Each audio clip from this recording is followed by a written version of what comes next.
Welcome to the Good Talk Podcast, where we remind you of the joy of life, the love of God, and the possibilities that lie ahead. Episode 83 with Pete and Jordyn. Why the Damar Hamlin story has captured our hearts. Ooh. It really has. It has. Everybody. In a remarkable way, and I know at this time of this recording, we're about 10 days from the Monday night game where it actually happened. But it's unbelievable the way this has united people. Yeah. And just kind of broke our hearts in a lot of ways. Yeah, I think it just humanized the sport a little bit more. And just seeing two opponents come together in like prayer and just community. And obviously that extended to the entire nation and world. So yeah, that was really, really cool. I'm excited. And it's quite possible for our listeners, you may not be a big NFL fan. It might be possible you haven't even heard of Damar Hamlin. That's okay. Because I think for me, what I wanted to do was the past week and a half, I've just been like, why is this story so, like, you can't look away from it. Like, you want to know the details. You want to know more. It's inspiring. It's a conversation starter everywhere you go. And as a lifelong student of human behavior, I couldn't let this event pass without digging a little deeper and asking hard questions of why. Why has this captured? So we're going to get into that in a minute. Yeah. And I think I think you'll all be able to see yourself in this story. So hang with us for a minute. Yeah. But we're just coming off Christmas break. This is our first podcast of the new year. Is this the beginning of season 3? We're still in season 3. We've been in season 3. Oh, we've been in season 3. Since the fall. Should this be season 4? No, this is season 3. It's still season 3. Oh, I'm so sorry. It's okay. This is the relaunch of season 3. Producer. We have had such a good little break. And we had a really awesome Christmas. Oh, We do like lots of Christmases, right? Between all the parents and kiddos. And we were here, we were in Georgia. So we just had the best time. And Pepper was at a really cute age this year. I knew she would be, but she was actually like excited for new things. What do you think her favorite gift was? Oh gosh, I don't know. She loved so many of the things, like big, small, it didn't matter. No, yeah. I mean, you could give her honestly a box and she would have been super pumped about that. But she just got so many great little gifts. She got a little rocker. She got like a broom and mop set. My brother and everyone was like, because we have, all kinds of cleaning things. We got her like a mini vacuum. Yep. And he's like, what are you doing to this girl? Like all she has is like kitchen stuff and cleaning stuff. But that's what she wants. Like that's what she uses because she sees me do it. And so she thinks like, oh, I'm a big girl because I have a mop and a broom. And meanwhile, people are driving by and our kids like sweeping the porch off. She sees me use cleaning supplies as well. Oh, yeah. Hey, scoot a little closer Tons. to me. You look so nice today. You don't have to be way over Thanks. there. Need you a little closer. Okay. There you go. Oh, man. Anyways, but we had a good New Year's. We set our goals last week, right? Yeah. We did it a few days after the New Year. Usually the first week of the new year, kind of when the craziness is over, we go away for a date and sit down and review our goals together, make sure we're on the same page, kind of get excited about our vision for the next year. And I'm pumped. Yeah, we did it. We always go somewhere. So you're not like in your house, which feels very normal, which kind of keeps you in a box even in your brain. So we went to like a local hotel and they have this beautiful lobby. We went there and we each take like 30 minutes. And I'm explaining this because you can still do this. If you haven't done it, it's not too late. Obviously, you can do goals any time of the year, but this really works for us. And we have different categories. So we'll do like physical, mental, personal growth, finances, and like family or relationship stuff. And then you each take like 30 to 45 minutes by ourselves, set our goals, and then we each go back and forth repeating them. And then together we kind of like, if there were some similar ones, we'll kind of bond them together and be like, how can we do this together? What's the goals we need to do together? And it was really fun. It was. I love it every year. And also, so many things to catch y'all up on. I did a ski trip with the boys. Oh, yeah. So we have our annual just boys trip. We go away just the boys. So me and the 3 boys went to Snowshoe, West Virginia. Long drive. And they were dead set. They have, skied the past few years. We've skied together. And they've got in their head that skiing is for old dorks. And so not true. I know, but that is in their head, and they're like, we're snowboarding this year. I'm like, all right, if you're snowboarding, I'm snowboarding, because the whole point of this trip is for us to hang. Yeah. So first day we do a snowboarding lesson together, it was a disaster for me. Just for you, though. Yes, I'm pretty good on skis. I mean, I'm not a great skier, but I can get around. And snowboarding just didn't click with me. I tried it. I tried to hang with them. I literally almost killed myself. Pretty sure I had multiple concussions. And and finally, literally, I'm going down the slope on the first day on the snowboard. I've fallen so many times. I'm like, I'm done. And I did something I don't think I've ever done. I quit halfway down the mountain. I took the snowboard off and I walked my butt to the bottom of that. It took me like 30 minutes. I was done. I know you when you are done with something because you can't get it. You get more frustrated yourself for not being able to get it. But then you add the level of fear of like danger and like I could really hurt myself. And that adds another level. And I was kind of frustrated because they picked it up right away. So they're gone. Like I am like dealing with the concussions on my own, right? Picking myself up. So I got rid of the snowboard, put skis on, hung out with them. We had a blast. Yeah. So much fun. I love doing adventures with them. Yeah. And it's an exhausting couple days. It You're is. just constantly going. I stay with Pepper. I let them have their boys' trip every year happily because I am a bull in a china shop and I would be the one falling down the slopes. We're going to take you with us soon. No, I'll just sit in a hot tub somewhere. Y'all can do the tearing of the ACLs and I will hang back with Miss Pepper. But that's fun. Yeah, it was awesome. So Happy New Year. Now we're back into the swing of things. We got a really busy January, but it's an awesome January. Some really cool opportunities and yeah. Well, good stuff. Well, let's talk about Damar Hamlin. Okay, let's get back to this. And tell people like what happened and who he is because not everyone may know. So in case you don't know the story, 10 days ago or so, Monday Night Football, it is the Bills against the Bengals. And very early in the game, in fact, I think the timestamp is like 8:55 Eastern when this happened, Damar Hamlin attempts to make a tackle, goes into cardiac arrest on live television. I don't know how many minutes that he was on the field. I want to say it was 8 minutes, something like that. But for 8 minutes, they're using the defibrillator. Defibrillator. Yep. And doing CPR. And I think on the field might have gotten him back. But obviously, it was very dicey for a while. Something I've never seen happen before. They canceled the game. Like coaches came together with the refs. They're like, we can't continue this game after just seeing this. I mean, players are in tears. I mean, bawling, crying. They're on their knees praying, and so that kind of is what got me going. It's like, unless you have been living in some Wi-Fi-less location for the past week and a half, you've heard about this story. You've probably followed this story, and if the story reached you, the story touched you. And the question for me was, why did this have such a big impact? Was it that we saw these huge, gigantic men just crying and that really moved us? Was it listening to the commentators as they struggled for, up to 10 minutes trying to fill the time when they were obviously shocked and devastated as well? And you heard commentators talking about things like prayer and coming together in a way that you never had.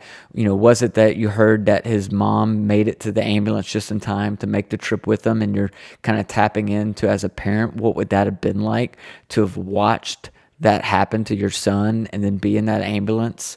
Like, again, at first glance, I'm like, I don't know what it was like that was initially. Maybe it was a mixture of all those things.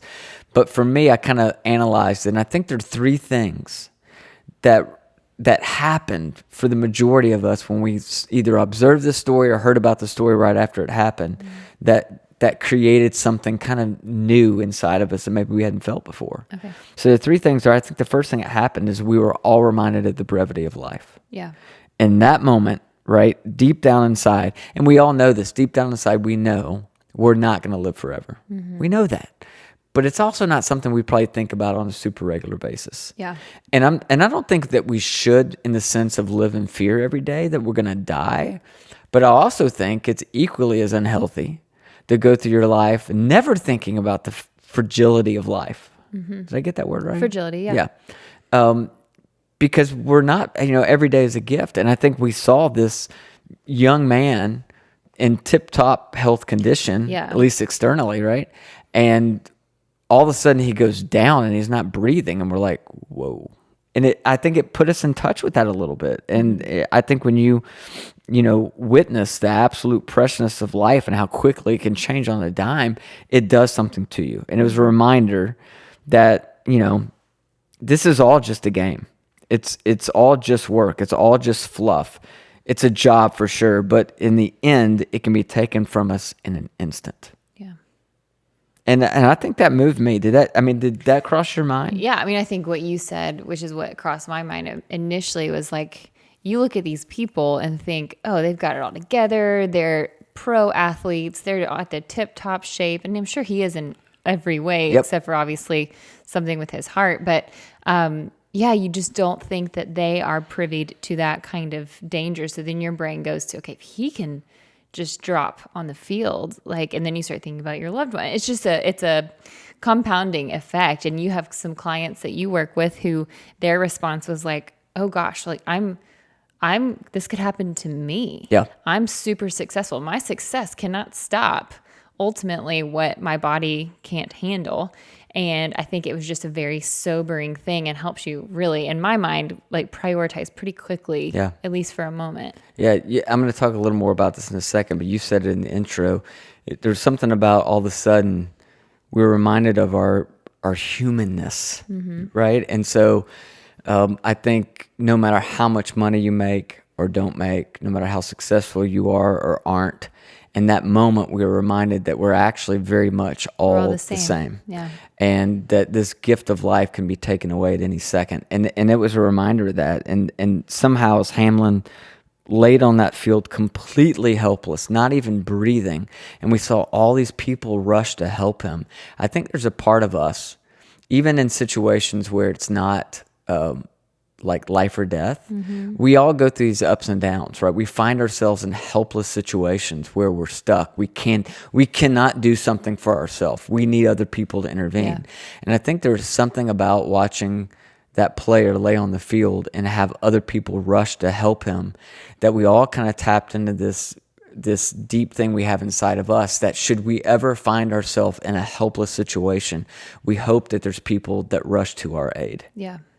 And that's like right now thinking about that for me, that's emotional to think about being in a situation where I'm completely helpless and I need other people to help me, and that hope that if and when that happens in my life, there will be others there. Yeah, that's so true. So that was the first thing that I kind of identified.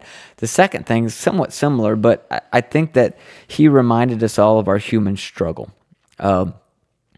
This is true of all of us, and I think maybe we've talked about this on the podcast before, but we love stories about the underdog. Mm-hmm. We love comeback stories. For you, it's Cinderella, right? The most likely of people who, not qualified, not the obvious choice, through her kindness and courage, becomes the princess. Mm-hmm. I love stories like Rudy, where the guy shouldn't even be on the field, but he gets on the field and then he makes an amazing play. There's something inside of all of us. There's a comeback story that we all want to believe in, a redemption story. And I think we saw some of that playing out, because we all find ourselves in situations where the odds are stacked against us. What a lot of people don't know about this young man, we think he's a big NFL star because he is now a household name. Mm-hmm. But before this happened, he was not. Yeah. Like most of us, he was not a star. He just wasn't. He wasn't the team's first choice. He wasn't even supposed to be playing in that game. The only reason he was playing in that game is because the player in front of him was injured. I didn't know that. He is only guaranteed this year in the NFL to make $160,000. Wow.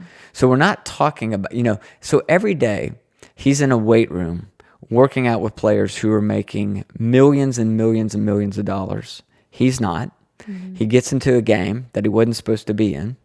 So we kind of like lean forward like, oh, this is a comeback. And then that happens, right? But we couldn't shake that comeback story. And we're seeing that play out. I feel like this is one of the reasons his story has gotten even more momentum since the day it happened, is they've been tracking his comeback. Right? And he may never play. I haven't heard anybody discuss this. My guess is at least doctors will recommend that he never plays football again. I don't know. I could be totally wrong about that. That's my guess. Nobody's really talking about that because nobody cares about that right now. What they care about is he's actually breathing on his own. Yeah. He's home now. He just went home. Like, but we are rooting for him because we're also rooting for ourselves. We all know that there's times that we need to come back. There's times where the odds are against us, and we need that push, right? And I think that kind of unlocked that sense of optimism, right? That sense of you can do this, and so everybody is cheering for him. Yeah, that's so good. That's so true. Yeah, I love it. And I think another cool part of the story too that also reminds us of just the human struggle is, so this young man's mother runs a daycare for poor children. And he started a GoFundMe page. This is before all of this happened, to raise money for the kids. He was in college, actually, when he started this. His goal was $2,500 to raise. There's something about that for us that also is very, if the goal had been $5 million, we'd have been like, I don't know. Yeah, put your feet on the ground. His goal was $2,500 was his goal. Now, at the time of this recording, I think it's close to $9 million. I think it'll get past 10. It may even hit $15 million because people tapped into this comeback story. They want to believe in this young man. They want to believe in his future. They want to believe in the heart that he had before this event happened to help, impoverished kids. And it just tapped into something for us. And I love the fact that his dream, his vision to help kids was so modest. Yeah, I agree. And it's, people tap into wanting to give back because they want to redeem this horrible accident as well. Yes. Like you want to somehow feel a part of let's make something good come of this besides just, because ultimately what happened to him, I forget what the percentage was with his heart happening at the same time as the tackle, was a very low percentage of that happening again. So it's not like you can raise awareness for cardiac health because it was such a strange thing. So it's cool that it's inviting a community of people into a cause that he cared about to kind of support him in that way. Yeah. And on top of all of that, you're talking about people backing up, the recovery, the redemption, and all of that. And I think, I'm not trying to take this negative, but I think it's so easy to get behind somebody who's doing good, has continued to do well, something happens that was not their fault, and then continue to boost them up. Yep. I think it's also really important to be, when something happens that maybe was their fault or maybe is a bad decision, to still be that community of people coming behind them and lifting them up and saying, how can we help? Yep. Because, and I'm not saying we shouldn't support circumstances like this one. This is amazing and incredible, but it was a reminder to me too, how easy it is to be let's get behind him. But then there's our best friends, our parent, our, husband, our whomever, who actually needs the pat on the back. Yes, absolutely. But anyway. And beyond that, this kind of leads to the third point, which I think is by far the most important thing that happened across our country, maybe around the world, was that he and that moment melted our divisiveness. Yes. And we all know, we've talked about this a lot, we live in an unbelievably divisive country these days. And there's a constant temptation to put people into all these different categories. And in that moment, all of those categories melted away, and we saw a hurting human being. He reminded us that above everything else, we are not Republicans and Democrats. We're not vaxxers and anti-vaxxers. We're not kneelers and standers for the national anthem. We're not Christians or Buddhists or whatever. We are first and foremost human beings that are on a very similar journey. And we tend to forget that we're on a similar journey because of all these different categories that we put people in, and we think that we're so different and we think so differently, and how could they vote that way? How could they believe that? In that moment, all that melted away. And what we saw was this human being. And even this week, national networks are breaking away from what I consider to be some of the ridiculousness that's been happening in Washington, D.C., some of the buffoonery that's been happening in Washington. They break away from that story to give us an update on Hamlin. Yeah. I watched an ESPN anchor in the middle of a broadcast stop and pray on air. And as far as I know, I heard nobody complain about it.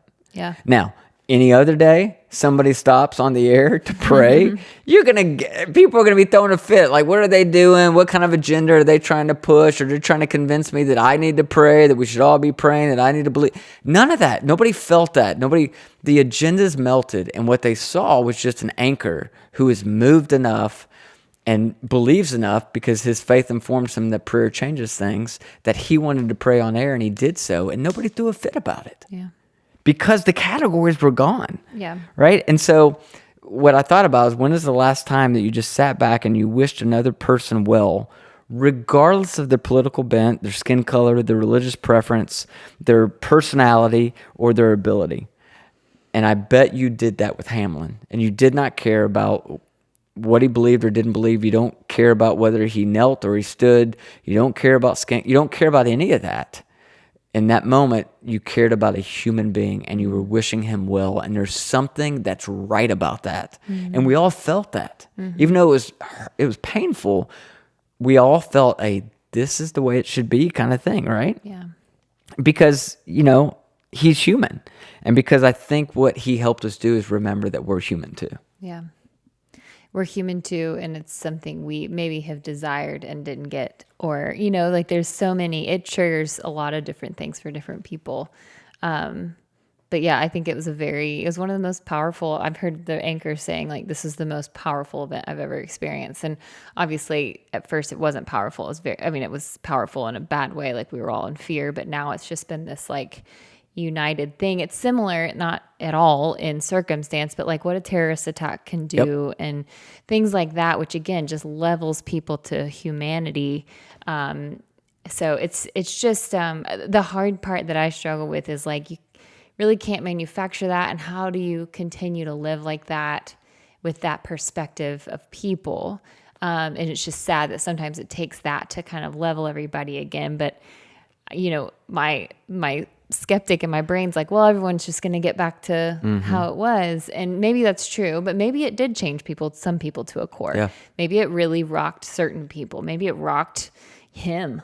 Yeah. Who knows? Like, obviously it did, but I just think, I can get in my head about, like, why can't we just live like this all the time? Because I'm obviously guilty of not, in a lot of circumstances, but, it's just, it's amazing what that can do, even in one or two people, if it was just a few people's lives. And I think the point to your question of, does it create lasting change? That's unknown at this point.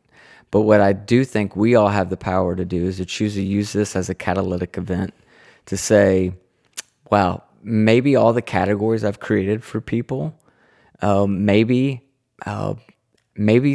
I need to do less categorization of people and start viewing people as human, that, broken human beings that are on a similar journey to me, so that your empathy increases. Yeah. Maybe what we need to do is be more intentional about remembering the brevity of life. And there's ways to do that. Scripture talks about, teach us to number our days, right? There's a way in which you can live, not where you're obsessed with the fact that you're not going to be here forever, but you live aware, and you live in such a way that, you want to add meaning to life. We've done an exercise on the podcast before where you kind of write your last will and testament, right? And the whole goal of that was so that you live with the end in mind. And so maybe this helps people live a little more with the end in mind of, what do I really want to be remembered for? How do I really want to live my life? And as if the story couldn't get like any more magical, of course, he starts breathing without the tube. He's improving. The Bills get to their next game, opening kickoff against the Patriots, and they run the kickoff back for a touchdown, something that hasn't happened for the Bills in 18 years.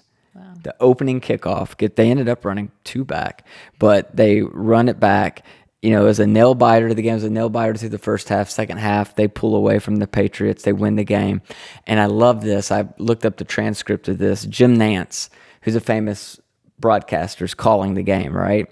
And this was his quote. He said, love for Damar. It was definitely in the air, not just here, all across the league and this nation. And then he asked this question that seemed to kind of, for me, sum up the whole week and really this whole event. He said, the love, the support, and the prayers. Why can't we live like this every day? That's it. It's like, it's what you just said. It's like, why can't we live like this every day? And we can. Maybe not with that kind of intensity, but we can learn to live our lives, right, every day with love, support, and prayers. And if we did, I think the quality of our life would go up. Yeah. I remember, just to end this, when he woke up in the hospital, he asked if they had won the game. Yeah. And the doctors told him, you won the game of life. That's right. And there's now like t-shirts, you've won the game of life. Like all these kinds of things. And I think even that sentiment is like really sobering and really beautiful at the same time. So we've so all, if you're listening to this right now, you've won the game of life. Yeah. Right. And we tend to focus on all the things that are going wrong and the things that we fail at and all that. But we've won the game of life. Like, we're here, we're breathing. We still have an opportunity to live a life that is centered around love, support, prayer, encouragement, removing the boxes, living life as if it is truly a gift. And so I don't know how long this stays with me. I don't know how long this stays with the nation and other people, and I hate it for this young man, but I'm grateful for what this event has done to the hearts of people. Yeah, it's so true. It's really good. It goes back to what we always say, like living in gratitude just changes your perspective of life. It sure does. So, and you know he's grateful. I promise you, he's living with tremendous gratitude right now. Yeah. And so are a lot of us. Yeah. Thank you. That was really good. Hopefully I need to like stick with it, you know, Yep. like just, again, it's intentional. We talk about that all the time on the podcast, but we're glad to be back, you guys. It's 2023. We got some good stuff coming this year. I'm excited. I can't wait. It's going to be a great year. And I love this time of year. We talk about it a lot, but I think it's an exciting time of year. It's a fresh start. It's a new beginning. And I hope that you'll take advantage of it. And I hope it starts right here with this idea of love, support, encouragement, prayer. Like that while it might not get you to your big goal or your New Year's resolution, it will make the journey towards it a lot more meaningful. Yeah, it's true. Well, we will be back next week, and that was another Good talk.